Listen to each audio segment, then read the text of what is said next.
The primary and earliest political influencer of graduated driver licensing was the Insurance Institute of Highway Safety and Highway Loss Data Institute.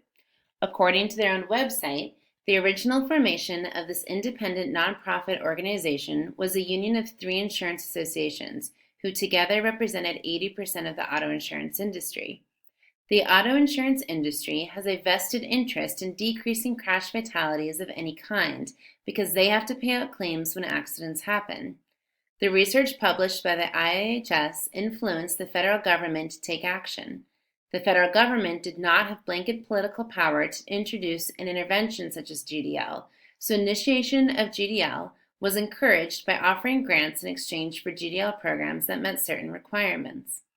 Thus, GDL programs were initiated at a state level, with each state forming its own interpretation and implementation of the law.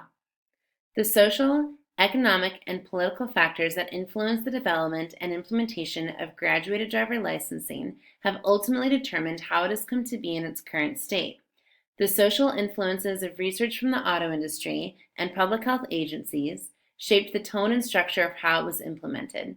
The approval of parents who desired this intervention led it to being marketed to all parents as a way to improve teen safety. The distributed economic cost of motor vehicle accidents, with a disproportionate amount due to teens, gave incentive for the federal government and states to save both money and lives through GDL interventions. The political influence of the auto insurance industry was essential in the impetus of these laws in the United States, and the intricate balance between federal and state governments determined how the implementation would actually occur and why it occurred on the state level.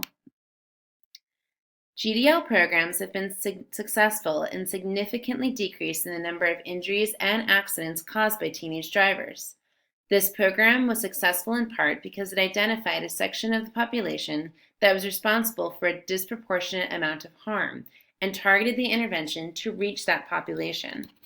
From there, it utilized agencies and community resources at a variety of levels, from the federal government to parents in their own homes, to implement the intervention. Unlike some public health interventions, graduated driver licensing generates fairly little controversy. This allows it to garner a wide margin of public support. The short-term effect of this program was an immediate reduction in the number of injuries and fatalities from motor vehicle accidents caused by teenage drivers. Furthermore, this reduction is proven to be sustainable long-term.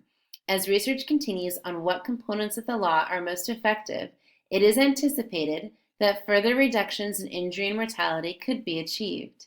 Although evaluations of graduated driver licensing programs have been overwhelmingly positive, there is some concern that this intervention will miss individuals who learn to drive at a later age, and that this disproportionately affects individuals of lower socioeconomic status.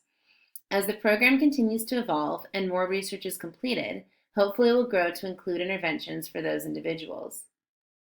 Graduated driver licensing programs have already been proven to be highly flexible, as they have been implemented in a variety of ways in cities such as Hong Kong, states such as all 50 of the United States, provinces in Canada, and entire countries such as the United Kingdom and New Zealand.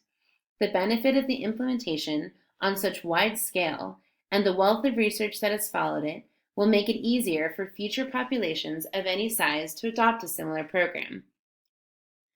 Many current studies are underway to compare and contrast different implementations of the program and to determine what components of GDL laws are most effective.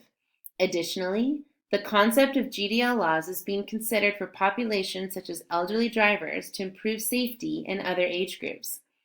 Graduated driver licensing has been an immensely successful and popular public health intervention and serves to save lives and provide inspiration for the future of public health.